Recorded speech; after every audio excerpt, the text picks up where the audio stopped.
పొట్లకే పాలు వండుకుందాం. Gas on చేసుకొని బాండి పెట్టుకొని ఆయిల్ పోసుకుందాం. ఆయిల్ ఎక్కువ పట్టదో కొద్ది తక్కువ పడుతుంది, చూసేసుకోండి. మరి ఎక్కువ ఉన్న బాగా కనబడుతుంది.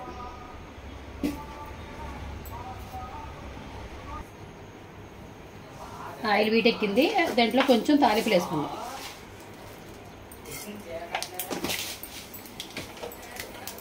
దీంట్లోనే కొద్దిగా జీలకర్ర వేసుకుందాం. దీంట్లోనే కొద్దిగా ఉల్లిపాయలు పచ్చిమిరపకాయలు వేసుకుందాం.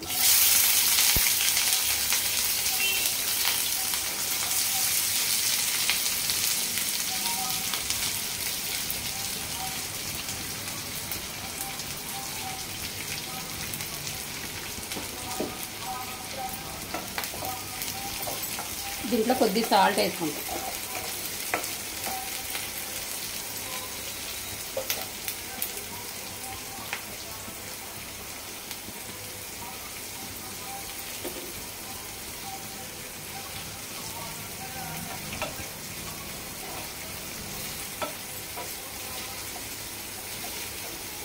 కొద్దిగా మగ్గనిద్దాం. ఈ ఉల్లిపాయలు సాల్ట్ వేసాం కదా, కొద్దిగా బాగా మగ్గనిద్దాం.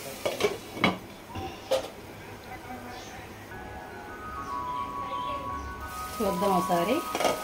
ఇందులోనే కొద్దిగా కరివేపాకు వేసుకుందాం. ముందే వేస్తే పేలుతుందని తర్వాత వేసాం.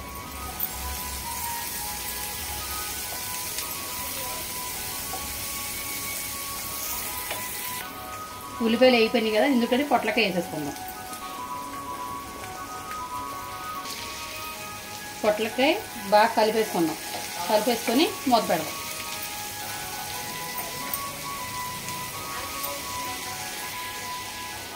మూత పెట్టేసుకుందాం. మగ్గిరీలు చూద్దాం. బాగా మగ్గిపోయినాయి కదా మెత్తగా. దీంట్లోనే ఒకరో పసుపు వేసుకుందాం.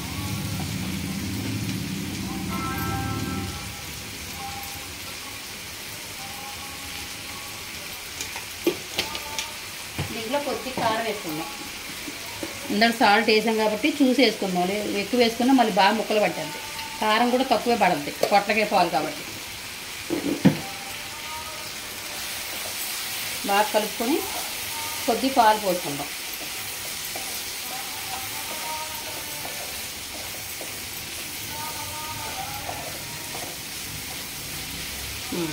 దీంట్లో కొద్ది పాలు పోద్దాం.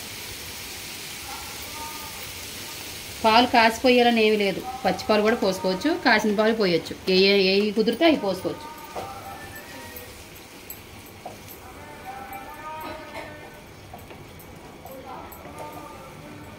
సాల్ట్ చూసి వేసుకోండి, ఎందుకంటే నేను ఆల్రెడీ ముందు వేసాను కాబట్టి మరి ఎక్కువ వేయాల. ఉప్పు తక్కువైనా పర్లేదు, ఎక్కువ తినలేము అసలు. దీన్ని కొంచెం అలా మూత పెట్టుకుందాం. కాసేపు ఒక 10 నిమిషాలు మూత పెట్టుకుందాం. పాలన్నీ ఎగురుకొట్టే దగ్గరికి చూద్దాం ఒకసారి. పొట్లకాయ పాలు దగ్గరికి వచ్చేసింది. ఇలా వస్తే చాలు, పొట్లకాయ పాలు రెడీ అయిపోయింది.